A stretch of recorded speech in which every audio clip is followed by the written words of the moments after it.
Welcome to my channel Set Commerce classes. मैं हूं Praveen sir और मैं इस वीडियो में आप लोगों से डिस्कस करने जा रहा हूं chapter change in profit sharing ratio among the existing partners. तो बच्चों, जब भी पार्टनर्स अपना प्रॉफिट शेयरिंग रेशियो चेंज करते हैं तो as a result of that किसी पार्टनर को तो सेक्रीफाइस करना पड़ता है और किसी पार्टनर को गेन होता है। ठीक है बच्चों, अब जिस पार्टनर का नया शेयर पहले के शेयर से यानी उसके पुराने शेयर से कम होगा, इसका मतलब वो पार्टनर सेक्रीफाइस कर रहा है। जिस पार्टनर का नया शेयर उसके पुराने शेयर से ज्यादा होगा, इसका मतलब वो पार्टनर गेन कर रहा है। ठीक है बच्चों, तो जो पार्टनर गेन कर रहा है वो कहलाएगा गेनिंग पार्टनर और जो पार्टनर सेक्रीफाइस कर रहा है वो कहलाएगा सेक्रीफाइसिंग पार्टनर। अब हमें कैसे पता चलता है कि कौन सा पार्टनर गेन कर रहा है और कौन सा पार्टनर सेक्रीफाइस कर रहा है? तो उसके लिए आपको एक फॉर्मूला याद रखना है बच्चों। फॉर्मूला कुछ इस तरह से है, sacrifice is equal to old share minus new share. वैसे तो गेन का भी एक फॉर्मूला होता है बच्चों, gain is equal to new share minus old share. तो हम सेक्रीफाइस ऐसे निकाल सकते हैं, गेन ऐसे निकाल सकते हैं, और इस चैप्टर के अंदर आप इस फॉर्मूले को यूज मत करिएगा, सिर्फ सेक्रीफाइस के फॉर्मूले को ही यूज करिएगा। हर एक पार्टनर के लिए उसके पुराने शेयर में से उसके नए शेयर को माइनस करिएगा। रिजल्ट पॉजिटिव आया तो वो सेक्रीफाइस है, लेकिन अगर रिजल्ट नेगेटिव आया तो वो गेन है। ठीक है बच्चों, आइए मेरी बात को कुछ एग्जांपल्स के थ्रू समझ लीजिए, आपको और अच्छी तरह से क्लियर हो जाएगा जो मैं कहना चाह रहा हूं। ठीक है बच्चों, सपोज ए और बी दो पार्टनर्स हैं जो पहले प्रॉफिट शेयर क्या करते थे आपस में इन द रेशियो 3:2। उन्होंने कहा कि इन फ्यूचर वो प्रॉफिट आपस में इक्वली शेयर किया करेंगे, यानी 1:1 के रेशियो में शेयर किया करेंगे। तो ऐसे में अगर मुझे ए का सेक्रीफाइस निकालना है तो मैं उसके ओल्ड शेयर में से उसके न्यू शेयर को माइनस कर दूंगा, ये निकल कर आएगा बच्चों 1/10। ऐसे ही बी का सेक्रीफाइस निकालना है तो उसके ओल्ड शेयर में से उसके नए शेयर को माइनस कर दीजिए, ये आएगा माइनस का 1/10। अब ए का रिजल्ट पॉजिटिव आया, इसका मतलब वो सेक्रीफाइस कर रहा है। बी का रिजल्ट नेगेटिव आया, इसका मतलब वो गेन कर रहा है। क्लियर बच्चों? तो हम सेक्रीफाइस का फॉर्मूला यूज करके ही ये बता सकते हैं कि कौन सा पार्टनर गेन कर रहा है और कौन सा पार्टनर जो है वो सेक्रीफाइस कर रहा है। इस बात को एक और एग्जांपल से समझ लीजिए बच्चों। सपोज एबीसी तीन पार्टनर्स हैं जो पहले प्रॉफिट शेयर क्या करते थे आपस में इन द रेशियो 5:3:2। इन्होंने कहा कि हम फ्यूचर में आपस में इक्वली प्रॉफिट शेयर करेंगे। ऐसे में बताइए कि कौन पार्टनर गेन कर रहा है और कौन पार्टनर सेक्रीफाइस कर रहा है। सेम फॉर्मूला यूज करिए तीनों के लिए, old share minus new share. A का ओल्ड शेयर है 5/10, न्यू शेयर है 1/3। सॉल्व करेंगे तो यह आएगा बच्चों 5/30। बी का ओल्ड शेयर है 3/10, न्यू शेयर है 1/3। सॉल्व करेंगे तो यह आएगा बच्चों माइनस का 1/30। सी के लिए ओल्ड शेयर है 2/10, न्यू शेयर है 1/3। सॉल्व करेंगे तो यह आएगा बच्चों माइनस का 4/30। यानी बी और सी दोनों गेन कर रहे हैं और ए जो है वो सेक्रीफाइस कर रहा है। यहां पे एक चीज और नोटिस करिए बच्चों कि जितना बी और सी गेन कर रहे हैं उतना ही ए सेक्रीफाइस कर रहे हैं। ए जो है उतना ही सेक्रीफाइस कर रहा है। तो इससे ये एक बात और पता चलती है कि ओवरऑल जितना गेन होता है उतना ही सेक्रीफाइस होता है। ठीक है, overall gain is always equal to overall sacrifice. Clear बच्चों?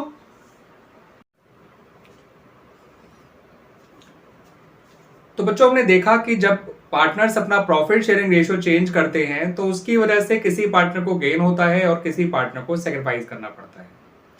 अब यहां पर यह बात निकल कर आती है कि जो गेनिंग पार्टनर है वो सेक्रीफाइसिंग पार्टनर को कैसे कंपनसेट करे फॉर हिज सेक्रीफाइस, किस अमाउंट से कंपनसेट करे। तो यहां पर बच्चों हमें goodwill of the firm value करनी होती है। ठीक है, जब पूरे फर्म की गुडविल वैल्यू की जाती है तो जो गेनिंग पार्टनर होता है वो अपने गेन के बराबर गुडविल सेक्रीफाइसिंग पार्टनर को कंपनसेट कर देता है। यानी कि जो भी गुडविल ऑफ द फर्म होगी उसको गेनिंग पार्टनर के गेन के अमाउंट से मल्टीप्लाई कर दीजिए। इससे पता चल जाएगा कि गेनिंग पार्टनर से कितना पैसा लेकर हमें सैक्रिफाइसिंग पार्टनर को देना है। इसे हम इस तरह से भी बोल सकते हैं बच्चों कि जो सैक्रिफाइसिंग पार्टनर है उसे कंपनसेट किया जाता है बाय द गेनिंग पार्टनर, और सैक्रिफाइसिंग पार्टनर को जो कंपनसेट किया जाता है वो किया जाता है with amount equal to his sacrifice multiplied by firm's goodwill. और इसकी जो एडजस्टमेंट एंट्री बनती है वो कुछ इस तरह से बनती है बच्चों, gaining partners capital account debit to sacrificing partners capital account. अब जो गेनिंग पार्टनर है उसका कैपिटल अकाउंट हम डेबिट कर देंगे और जो सैक्रिफाइसिंग पार्टनर है उसका कैपिटल अकाउंट हम क्रेडिट कर देंगे। गेनिंग पार्टनर जो डेबिट किया जाएगा उसका अमाउंट ऐसे निकलेगा, his gain multiplied by firm's valued goodwill, जो फर्म की गुडविल वैल्यू करी गई थी। उसी तरह से जो सैक्रिफाइसिंग पार्टनर है वो क्रेडिट किया जाएगा, his sacrifice multiplied by firm's valued goodwill, यानी जो फर्म की गुडविल वैल्यू करी गई थी on the date of change in profit sharing ratio, उस गुडविल को गेनिंग पार्टनर के गेन से और सैक्रिफाइसिंग पार्टनर के सैक्रिफाइस से मल्टीप्लाई कर दीजिएगा और आपकी ये एडजस्टमेंट भी बन जाएगी।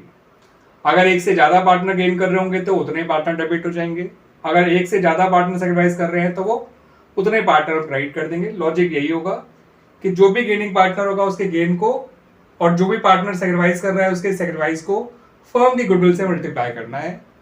अगर पार्टनर से कैपिटल अकाउंट फ्लक्चुएटिंग है तब तो कैपिटल अकाउंट का ही नाम आएगा, लेकिन अगर पार्टनर्स कैपिटल अकाउंट फिक्स्ड है तो यहां पर कैपिटल अकाउंट की जगह आपको करंट अकाउंट का नाम यूज करना है। क्लियर बच्चों, आई बात समझ में? तो बच्चों मैंने आपको ट्रीटमेंट ऑफ गुडविल के बारे में बताया, आइए अब इसको कुछ एग्जांपल्स के थ्रू और समझ लीजिए और अच्छी तरह से क्लियर कर लीजिए। ए और बी पुराने पार्टनर्स हैं, रेशियो है 3:2। फ्यूचर में कहा कि हम लोग इक्वली शेयर करेंगे, तो ऐसे में आप देख सकते हैं ए जो है वो सैक्रिफाइस कर रहा है 1/10 का और जो बी है वो गेन कर रहा है 1/10 का। ए का रिजल्ट पॉजिटिव था तो सैक्रिफाइस, बी का रिजल्ट नेगेटिव है तो गेन कर रहा है। ठीक है बच्चों, अब suppose goodwill of the firm value करी गई ₹40,000, तो हम जानते हैं कि गुडविल के एडजस्टमेंट एंट्री में हमें गेनिंग पार्टनर को डेबिट करना है और सैक्रिफाइसिंग पार्टनर को क्रेडिट, और किस अमाउंट से करना है वो भी आपको पता है। ए और बी दोनों के गेन और सैक्रिफाइस 1/10 है, तो 40,000 का 1/10 निकालिए, ये आ जाएगा 4,000। अब इस 4,000 से गेनिंग पार्टनर तो डेबिट हो जाएगा और सैक्रिफाइसिंग पार्टनर क्रेडिट हो जाएगा। अगर दो ही पार्टनर होते हैं पुराने तो जितना एक आदमी गेन करेगा उतना ही दूसरा सैक्रिफाइस करेगा। दैट्स वाई ए का जो सैक्रिफाइस है 1/10 है और बी का गेन 1/10 ही है। हमने 40,000 का 1/10 निकाला, वो आया 4,000। अब इस 4,000 से हम बी को जो है वो डेबिट कर देंगे क्योंकि ही इज अ गेनिंग पार्टनर, और ए को हम क्रेडिट कर देंगे because he is a sacrificing partner. तो हमारी एंट्री कुछ इस तरह से बन जाएगी बच्चों,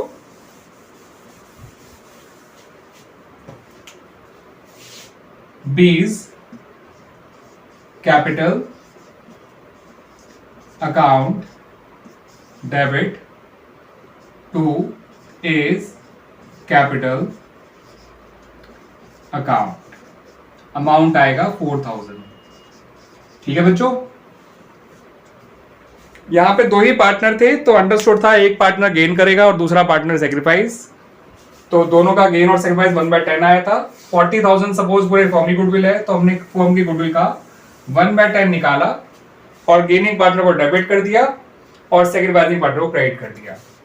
अगर दो से ज्यादा पार्टनर होते, ए बी एंड सी, अगर तीन पार्टनर हैं जिनका पुराना रेशियो है 5:3:2 और नया रेशियो है 1:1:1 यानी इक्वल, तो ऐसे में ए जो है वो सैक्रिफाइस करेगा इक्वल टू 5/30, बी जो है वो गेन करेगा इक्वल टू 1/30, नेगेटिव आ रहा है इसलिए।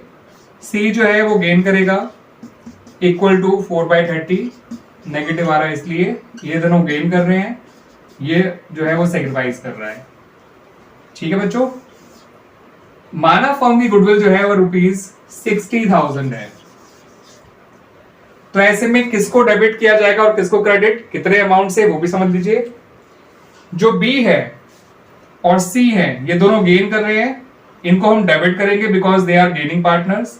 और ए जो है उसे हम क्रेडिट करेंगे because he is a sacrificing partner. अब किन अमाउंट से डेबिट और क्रेडिट किया जाएगा वो समझ लीजिए। इन सभी के गेन और सैक्रिफाइस को मल्टीप्लाई कर दीजिए 60,000 से। तो 60,000 का 1/30 होता है बच्चों 2,000, और 60,000 का 4/30 निकालेंगे तो वो आ जाएगा ₹8,000। और रही बात 60,000 के 5/30 निकालने की, तो वो आ जाएगा बच्चों 10,000।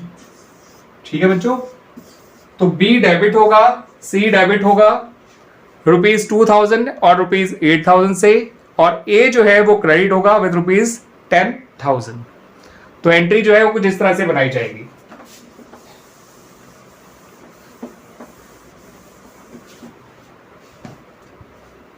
B's capital account debit, C's capital account debit to A's capital account। Amount हमने जान लिया बच्चों, कौन कितने अमाउंट से डेबिट और कितने अमाउंट से क्रेडिट किया जाएगा। A 10,000 से क्रेडिट होगा, B 2,000 से डेबिट होगा, और सी जो है वो 8,000 से डेबिट होगा। इस एंट्री की जब आप नरेशन लिखेंगे तो आप नरेशन में लिख सकते हैं being adjustment entry passed for goodwill due to change in profit sharing ratio. ठीक है बच्चों, क्लियर हुआ ये कि जब भी पार्टनर्स अपना प्रॉफिट शेयरिंग रेशियो चेंज करेंगे तो जो गेनिंग पार्टनर हैं वो सैक्रिफाइसिंग पार्टनर को कंपनसेट करेंगे with a proportionate amount of goodwill. यानी कि गेनिंग पार्टनर को उसके गेन के बराबर गुडविल सैक्रिफाइसिंग पार्टनर को देनी पड़ेगी, या ये कह लीजिए कि सैक्रिफाइसिंग पार्टनर को उसके सैक्रिफाइस के बराबर गुडविल गेनिंग पार्टनर से दी जाएगी, के द्वारा लेकर उनसे दी जाएगी। ठीक है बच्चों, क्लियर हुई बात मेरी। यहां पर बच्चों एक बात ध्यान रखना और जरूरी है कि अगर गुडविल पहले से ही अपीयर कर रही है इन द बुक्स, ठीक है, on the asset side of the balance sheet, इसे हम बोलते हैं ओल्ड गुडविल या एग्जिस्टिंग गुडविल। ठीक है बच्चों, तो ऐसी गुडविल को on the change in profit sharing ratio among the existing partners right of करना चाहिए in the old ratio of the partners. और इसको राइट ऑफ करने के लिए ये फॉलोइंग एंट्री बनाई जाती है। All partners capitals account debit to goodwill account. अगर कैपिटल अकाउंट फिक्स्ड होंगे तो कैपिटल की जगह आपको करंट अकाउंट डेबिट करना होगा और गुडविल अकाउंट को क्रेडिट करना है, और ये काम आपको in the old ratio of the partners करना है। तो जो गुडविल वैल्यू की जाएगी उसके लिए तो आपको एडजस्टमेंट एंट्री ही पास करनी है, लेकिन जो गुडविल आपकी अपीयर कर रही है पहले से ही in the books of the firm, यानी in the balance sheet on the asset side of the balance sheet, इसे old goodwill, appearing goodwill, existing goodwill कह लीजिए, इसे राइट ऑफ कर दिया जाता है, खत्म कर दिया जाता है। इसका सिंपल रीजन ये होता है कि गुडविल जब नए सिरे से वैल्यू की जाती है तो ऐसे में पुरानी गुडविल को राइट ऑफ ही कर देना चाहिए। और जो गुडविल नए सिरे से वैल्यू की जाती है उसके लिए आपको पता ही है बच्चों कि एक एडजस्टमेंट एंट्री पास करनी होती है, जिसके लिए हमें गेनिंग पार्टनर को डेबिट करना होता है और सैक्रिफाइसिंग पार्टनर को क्रेडिट करना होता है ना बच्चों। क्लियर बच्चों, आइए इस बात को एक एग्जांपल से समझ लीजिए कि अगर पुरानी गुडविल अपीयर कर रही है तो उनका ट्रीटमेंट कैसे किया जाएगा along with the valued goodwill। Valued goodwill means goodwill valued on the date of change in profit sharing ratio। हमारे 3 पार्टनर्स थे ए, बी और सी।